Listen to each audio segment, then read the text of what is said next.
आसतु जानिबा आज गोलमरीच विषय। गोलमरीच वायु और कफ को नाश कर पित्त को वृद्धि करता है। गोलमरीच अत्यंत अग्निवर्धक। गोलमरीच सेवन द्वारा अंत मूत्रनली हृत्पिंड और किडनी रे उत्तेजना सृष्टि होता है। से कम परिमाण में खिया जाए।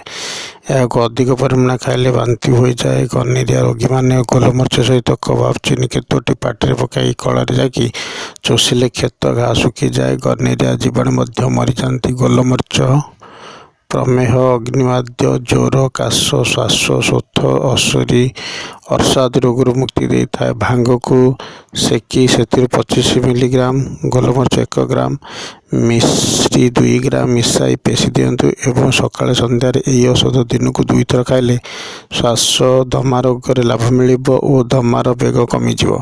गोलमरीच परी गोलमरीच तेल अर्श, गंठीबात, मस्तक पीड़ा आदि रोग उपकारी। गोलमरीच पियाज लुण बाटी बाटी कपाल लगाईदे 10 ରୁ 15 मिनिट मध्य मुंड व्यथा उभान हो जाए। कौल बेलपत्र सहित गोलमरीच चूर्ण मिसाई 1.5 मास खाइले अर्श, कामला आदि रोग प्रशमित होता है।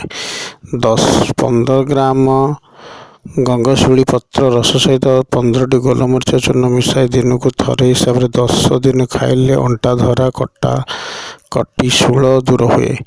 निज छेप सहित गोलमरीच घोरी काखगुली रे लेप देले काखगुली बसी जाए और पीड़ा एवं जंत्रणा मुक्ति मिले। पान रस सहित गोलमरीच चूर्ण सेवन कले जावतीय अजीर्ण वायु विकार दूर हुए। गोलमरीच चूर्ण शुंठी चूर्ण समभाग नहीं से मह मिसाई खाइले बहुत दिन कफ तरली बाहरी आसे। एकाथर के 2-3टी गोलमरीच पाटे पकाई रस चोषिले अनेक वर्षर पुराणा काश ठीक होता है। यहाँ दिन सारा चोषा पड़े। केतोटी बेगुनिया पत्र केतोटी गोलमरीच सिझाई पीले मलेरिया ज्वर ता बाटे चली जाए।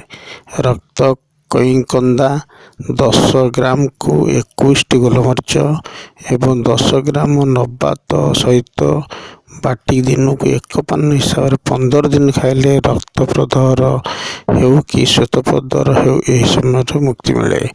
कंसा पात्र गरम गरम भात रखी सेथी सहित बसा दही और गोलमरीच गुंड मिसाई घोड़ाई रखिब। सूर्योदय पूर्व से भात खाई पुणी शोइब।